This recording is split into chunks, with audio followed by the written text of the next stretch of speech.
Oh, mainstream media says Donald Trump hates black people. Well, that's a lie. Come on, America. Let's get it. I know that I can, 'cause I know who I am. Since the day I was born, I am Nyghtstorm. I know that I can, 'cause I know who I am.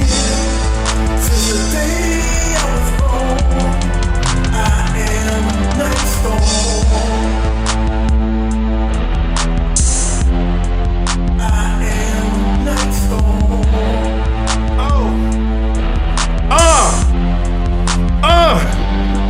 Yeah! Hold on. Ooh! Yeah! Let it ride. Ooh, I feel good. Man. Now, I don't know if you have been paying attention, but yes, the State of the Union address happened last week.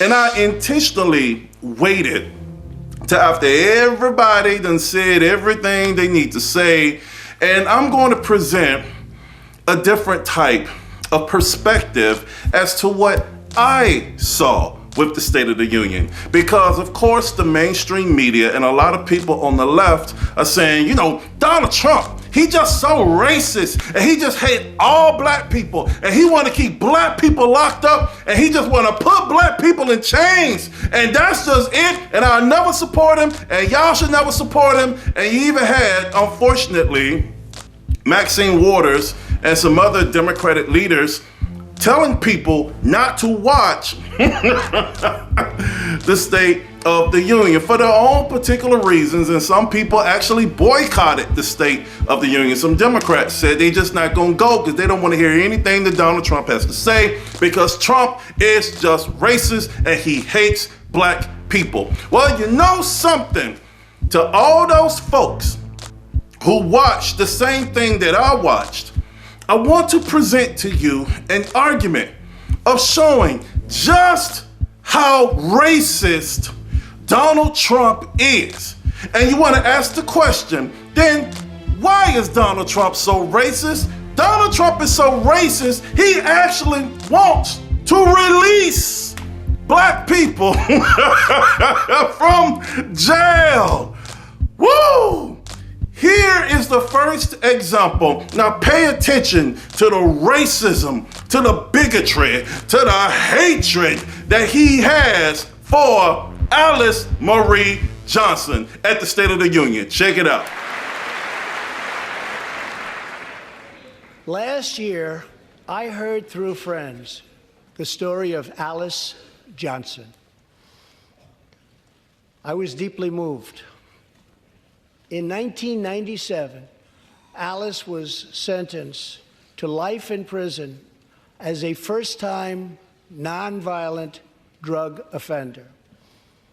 Over the next 22 years, she became a prison minister, inspiring others to choose a better path. She had a big impact on that prison population and far beyond. Alice's story underscores the disparities and unfairness that can exist in criminal sentencing and the need to remedy this total injustice. She served almost that 22 years and had expected to be in prison for the remainder of her life. In June, I commuted Alice's sentence. When I saw Alice's beautiful family greet her at the prison gates, hugging and kissing and crying and laughing, I knew I did something right. Alice is with us tonight, and she is a terrific woman. Terrific. Alice, please.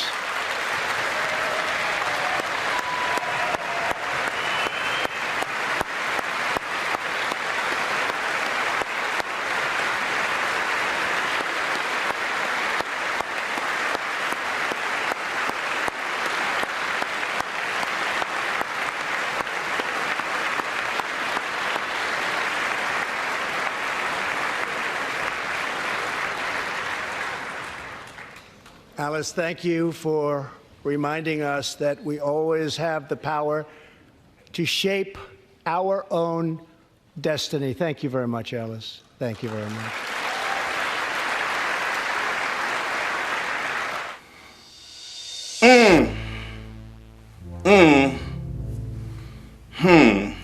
Now, viewers,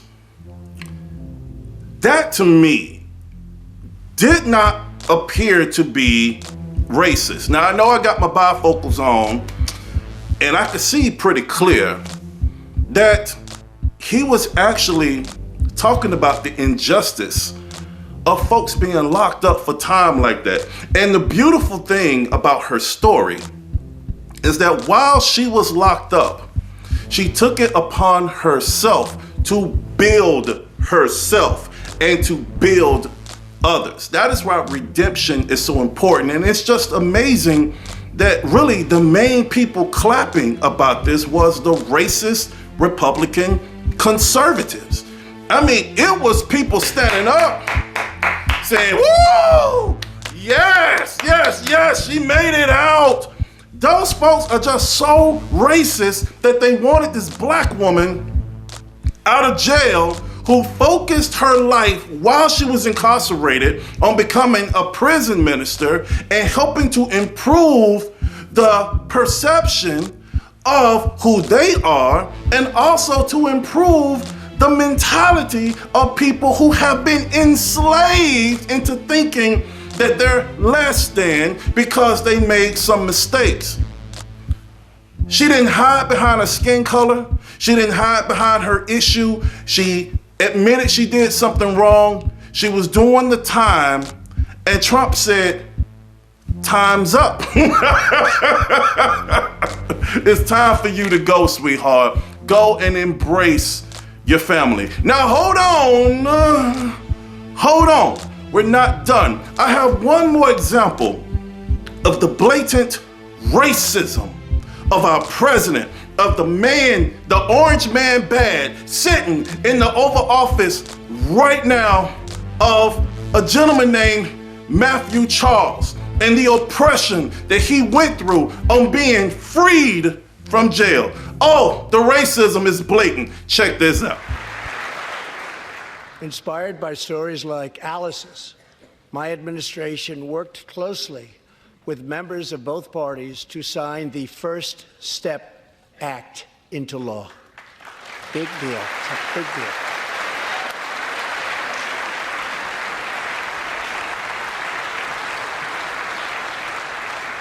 This legislation reformed sentencing laws that have wrongly and disproportionately harmed the African American community. The First Step Act gives nonviolent offenders the chance to re-enter society as productive, law-abiding citizens. Now, states across the country are following our lead. America is a nation that believes in redemption. We are also joined tonight by Matthew Charles from Tennessee. In 1996, at the age of 30, Matthew was sentenced to 35 years for selling drugs and related offenses.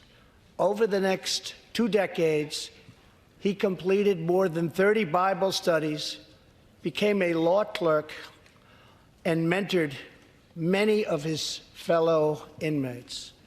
Now Matthew is the very first person to be released from prison under the First Step Act.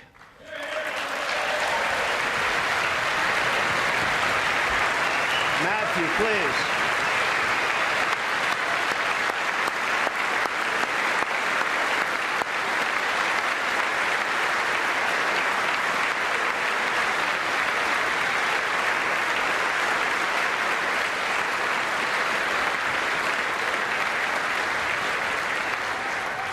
Thank you, Matthew.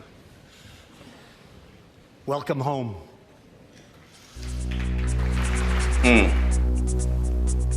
Wow. Wow. That right there, ladies and gentlemen, is what makes America great. You got the President of the United States acknowledging some evils of the past that has significantly hurt Americans, and especially in particular, African Americans.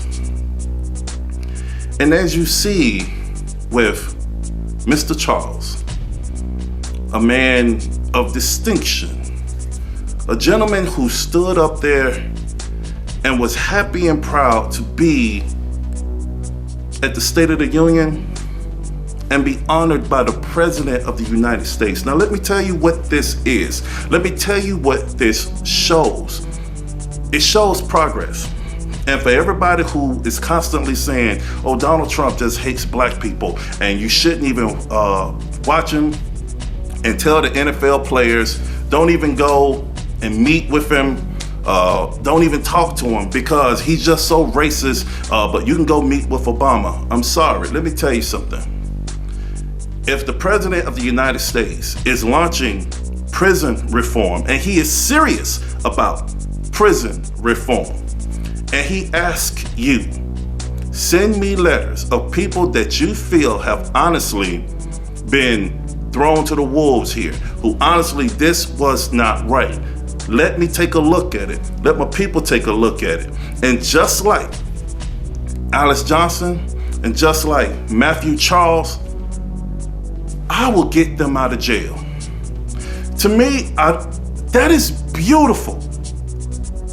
The imagery of the President of the United States honoring a black woman and a black man who, yes, they did some things in their past, but instead of making excuses, blaming white people, blaming the system, blaming society, blaming everybody else, they took responsibility of their actions and they gave their life to God.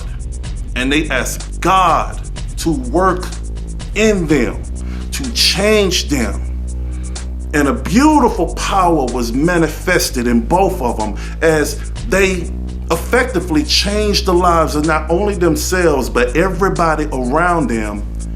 And with them being released from prison is literally opening the eyes of millions of people across our country to redemption, to faith. This isn't about Donald Trump. This is about God moving through the system, God moving through our country, God moving through the hearts and the minds, where he has even influencing the President of the United States. He has his heart and says, look, this was wrong and I need to do something to fix it. No, Donald Trump is not perfect. Donald Trump, like everybody else, has a past, like everybody else. But the beautiful lesson here, just like Alice Johnson, just like Matthew Charles, there is redemption in God. There is redemption in Christ. Anyone who decides in their mind and in their heart to make a change so they can actively serve the people and make things better, then God bless them. God bless them. I ask for all of us to open ourselves up to forgiveness, to the redemptive factors that people can change. And we have to let people, allow them to show us who they are. So for everybody that hates the president and thinks that he's just racist, there's nothing that I can say to convince you otherwise. All I ask you to do is to look, talk, see what's going on, and actively help. Be a part of the solution. Because anybody can argue, ladies and gentlemen, but it takes a brave person to stand against the tide on both sides and say, I am going to follow God and I'm going to love my country. I'm going to love my fellow Americans, and I am going to actively work, especially if you are in a position of power. I'm going to actively work to help people make this country better. And God bless everyone. It's time to stop. The days of hope and change are over. They're gone. Obama is not the president anymore. But the days of action and practical application of policies that work now is what we need to focus on. So on that note, I want to say, well done, Matthew Charles. Well done, Alice Johnson. And well done to all the people that are in line, ready to move through the first step process and be released from jail. All of those inmates who are actively making a change right now to improve not only their lives, but improve the lives of others. By the grace of God, may you be free. And we as your fellow American citizens can't wait to hug you, to kiss you, and say, welcome home. And on that note, ladies and gentlemen, I humbly leave you with this. And I want to tell you, I did not get to where I am by myself. I have had the love and support of black people, white people, Jews, Gentiles, and everything in between. Our God loves us all, and we are going to love each other in the mighty name of Jesus.